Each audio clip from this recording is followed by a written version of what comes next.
Assalamualaikum warahmatullahi wabarakatuh. Om Swastiastu, Namo Buddhaya, Salam, salam kebajikan, salam rahayu, salam taklim marifat, kajian ilmiah metafisika tasawuf Islam. Ini adalah edisi yang kedua. Yang kita bahas kali ini adalah tentang Rasulullah di zaman ini. Mengenai ini banyak multitafsir yang mengartikan bahwa Rasulullah telah wafat berlindung di 1500 tahun yang lalu, yaitu berlindungnya Nabi Muhammad, maka Rasulullah di akhir zaman itu tidak ada lagi. Ini adalah pandangan yang sangat keliru, karena Rasulullah itu adalah bukan manusia. Nabinya adalah manusia, tetapi Rasulullahnya adalah bukan manusia. Nabi dan Rasulullah ada di dua dimensi yang berbeda, walaupun wujudnya sama. Yang pada saat itu Rasulullah ada di badan zahir wujud Nabi Muhammad, maka Rasulullah Muhammad wujudnya sama dengan wujudnya Nabi Muhammad. Supaya kita tidak salah persepsi, kita satukan saja, kita samakan saja bahwasanya syahadatnya Nabi Muhammad pun bersaksi akan Rasulullah Muhammad, maka syahadatnya sama dengan syahadat kita, yaitu Muhammadur Rasulullah. Demikian juga kita lihat saat di praktikal sholat yang di tahiyat akhir, di tahiyat itu kan syariat sendiri. Untuk tahiyatnya kita akan menunjuk ke depan, sebagaimana tuntunan daripada Nabi Muhammad memberikan tuntunan tata cara sholat. Nah, dia yang Nabi Muhammad itu menunjuk sesuatu faktor X yang di depannya, makanya telunjuknya diarahkan ke depan saat menyebut Muhammadur Rasulullah. Artinya dia yang Nabi Muhammad saat sholat pun hakikatnya beliau tidak sendirian, artinya beliau sholatnya beserta dengan Rasulullah Muhammad. Nah, cuman jarang yang jeli melihat ini, makanya mengiranya karena wujudnya sama, di situ Nabi Muhammad disamakan dengan Rasulullah Muhammad. Wujudnya saja yang sama, tapi hakikat dimensionalnya itu berbeda. Nabinya manusia, tapi Rasulullahnya itu bukan manusia. Rasulullah itu adalah nurnya Allah yang fungsinya adalah pembawa wasilah atau pembawa nur atau pembawa nurun ala nurin di An-Nur 35. Maka analog ini bisa kita lihat pada perbandingan antara matahari dengan sinarnya. Tidak ada satupun yang bisa sampai kepada matahari kecuali sinarnya sendiri. Mata kita tidak sampai, telunjuk kita pun tidak sampai, semua tidak sampai. Yang sampai pada matahari adalah sinarnya sendiri. Dan sinar matahari berkekalan dengan mataharinya, dan sinarnya itu terbit daripada mataharinya, dan sinar matahari itu mewakili sifat mataharinya. Maka logikanya, jika sinar matahari telah dianggap tidak ada, maka mustahil orang bisa kenal matahari, karena matahari dan sinarnya itu satu paket. Umur matahari akan sama dengan umur sinarnya. Maka Allah dan Rasulullah itu berkekalan, berhampiran. Makanya nama Allah bersanding dengan nama Rasulullah yang tidak terpisahkan satu dengan yang lain. Maka jika engkau mengira Rasulullah itu tidak ada di zaman ini, maka gantilah syahadatmu. Hanya kesaksianmu akan Allah saja sebut itu.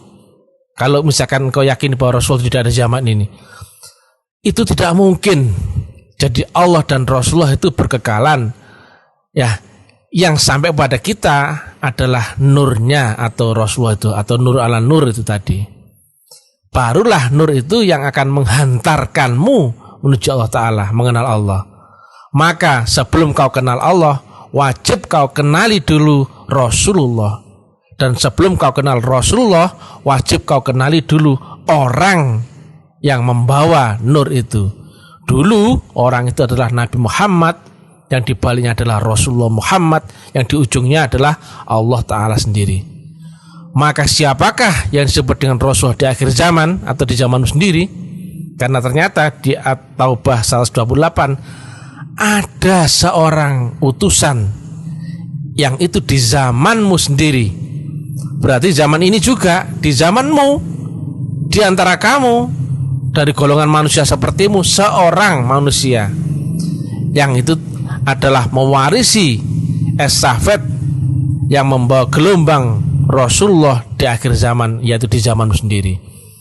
Dulu ada pada Nabi Muhammad, kemudian waris kepada Sayyidina Abu Bakar, kemudian waris kepada Sayyidina Salman Al-Faris, kemudian waris kepada Sayyidi Syekh Abu Yazid Al-Bustami, lanjut estafetnya sampai dengan pembawa wasilah atau pewaris Rasulullah atau al-ulama waris di zaman ini, yaitu seorang Sayyidi Syekh titik. Itulah yang mesti dicari. Wabtaghu lil wasilah, carilah wasilah, sedangkan wasilah itu ada di balik seorang pembawa wasilah. Nah, ibarat air yang awalnya diwadahi gelas, maka wujudnya gelas, kemudian habis masa kontrak gelas, air itu kemudian diwariskan kepada botol, maka air itu pun akan bentuknya serupa dengan botol wadahnya. Jika masa kontraknya botol itu pun habis, dan jika air itu diwariskan kepada bentuk wujud yang lain, yaitu kendi, maka wujud air itu selanjutnya akan berubah menjadi wujud kendi, serupa kendi. Jika masa kontrak kendi itu pun habis dan air itu diwariskan kepada wujud mangkok, maka wujud air pun akan serupa dengan mangkok wadahnya. Demikian seterusnya. Estafet sambung menyambung, atau yang disebut Nabi dengan al-ulama waris. Waris itu artinya yang mewarisi akan diwarisi dengan isi yang sama, isi dada yang sama. Dari awalnya seorang Nabi Muhammad yang isinya adalah Rasulullah Muhammad, maka ketika estafetnya diwariskan kepada Sayyidina Abu Bakar, maka disampaikan oleh Nabi, isi dadaku sepenuhnya telah aku curahkan kepada Abu Bakar. Maka itulah yang sesungguhnya hakikatnya adalah isi dada yang berupa Rasulullah, atau itu kias ya, bukan rupa ya, gelombang nur ala nur yang diwariskan kepada Sayyidina Abu Bakar, kemudian diwariskan kepada ahli waris selanjutnya.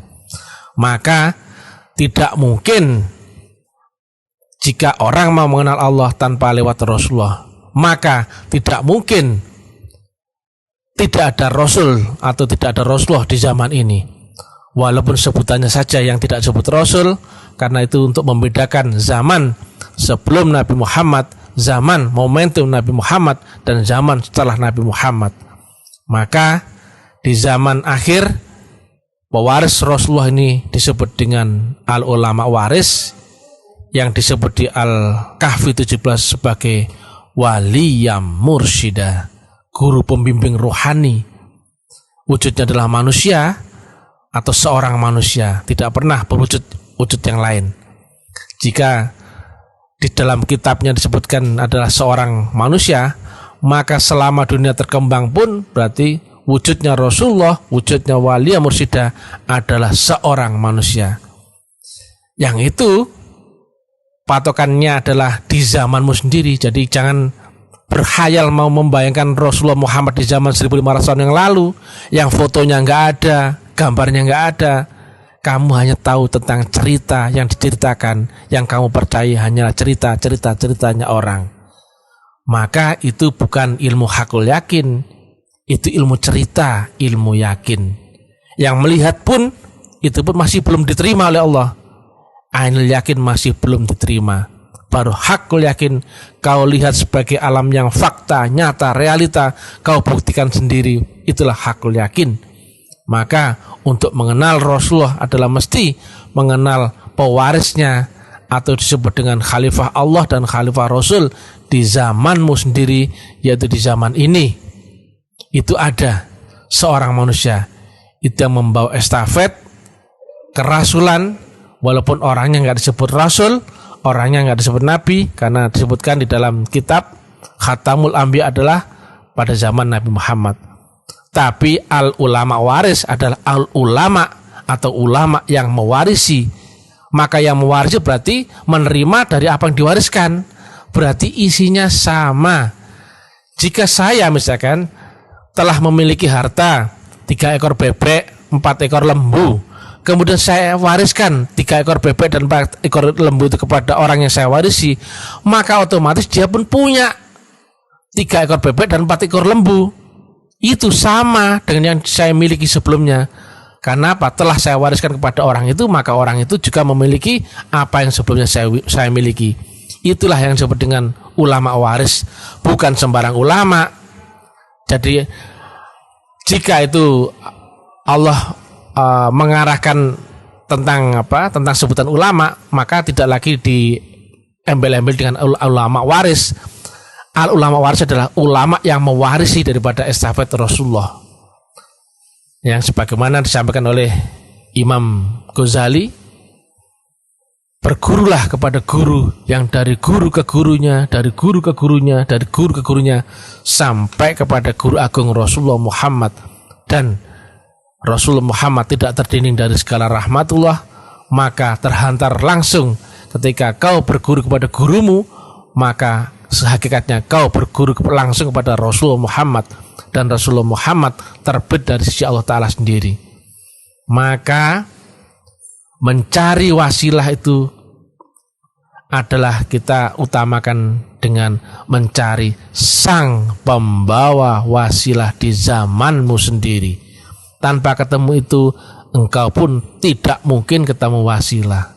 Jika tidak ketemu wasilah, yang bahasa harfiahnya itu diartikan dengan tali penghantar atau penghubung atau penyambung, maka otomatis orang yang beribadah tanpa wasilah, zikirnya nggak nyambung, ibadahnya nggak nyambung, doanya nggak nyambung. Sementara Allah pun nggak mungkin kenal karena hubungannya putus. Maka jika kau nggak kenal Allah tapi kau yakin dan percaya itu Allah, itu adalah unsur lain yang bukan Allah Ta'ala. Itu memang kerjaannya iblis, yaitu dia memang menyesatkan manusia agar tidak sampai kepada Allah Ta'ala, tidak sampai makrifat, tidak sampai kenal kepada Allah Ta'ala, tidak sampai beragama. Maka beragama jangan hanya kau yakini, jangan hanya kau percayai, tapi mesti hakul yakin kau buktikan sebagai makrifatullah. Kenal namanya, kenal wujudnya, kenal zatnya, kenal rahasianya. Mudah-mudahan manfaat,